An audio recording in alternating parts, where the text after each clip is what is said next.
Welcome to food ফান্ডা। আজ তৈরি করব ধাবা স্টাইল চিকেন ভর্তা বাড়িতেই। চিকেন ভর্তা রুটি, পরোটা, নান সব কিছুর সাথেই খেতে লাগে সুস্বাদু।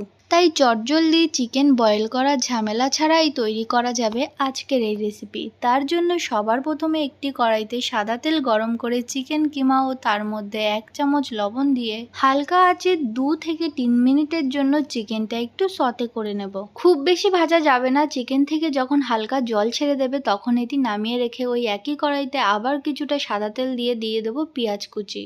পেঁয়াজটা একটু হালকা ভেজে নেওয়া হয়ে গেলে এর মধ্যে দেব একটি টমেটো কুচি আর দেব 5-6টা কাজু বাদাম। এই উপকরণগুলি 2 থেকে 3 মিনিট সতে করার পর নামিয়ে রেখে ঠান্ডা করে মিক্সিতে সামান্য জল মিশিয়ে মিহি পেস্ট তৈরি করে নেব।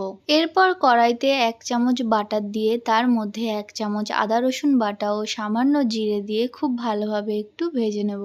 এবার দেব টমেটো, পেঁয়াজ ও কাজুর পেস্ট আর সাথে দেব 1 চামচ লবণ, 1 চামচ হলুদ, 1 চামচ কাশ্মীরি লঙ্কার গুঁড়ো, সামান্য ঝাল লঙ্কার গুঁড়ো ও ধনে গুঁড়ো। এই সমস্ত উপকরণগুলি খুব ভালোভাবে এবার কষিয়ে নিতে হবে যতক্ষণ না মশলা থেকে তেল ছেড়ে দেয়। এবার মিশিয়ে দেব চিকেন কিমা। এবার বেশ কিছুক্ষণ সময় ধরে চিকেনের সাথে মশলা খুব ভালোভাবে কষিয়ে নেব। যখন চিকেনের সাথে মশলা কষিয়ে নেওয়া হয়ে যাবে তখন মিক্সি ধুয়ে সামান্য জল দিয়ে দেব। এবার ভালোভাবে মিশিয়ে নিয়ে ঢাকা দিয়ে রাখবো 5 থেকে 6 মিনিটের জন্য।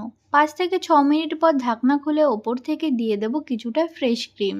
দেব একটি সিদ্ধ ডিম ছোট ছোট করে কেটে আর দেব কিছুটা কসৌরি মেথি পাতা ও 1 চামচ গরম মশলার গুঁড়ো। এই সবকটি উপকরণ দিয়ে খুব ভালোভাবে মিশিয়ে নিয়ে যখন চিকেন থেকে গ্রেভি শুকিয়ে আসবে তখনই নামিয়ে নেব গরম গরম চিকেন ভর্তা। খুব কম সময়ের মধ্যে আজকের এই ধাবা স্টাইল চিকেন ভর্তা রেসিপি আপনাদের কেমন লাগলো অবশ্যই কমেন্ট করে জানাতে ভুলবেন না।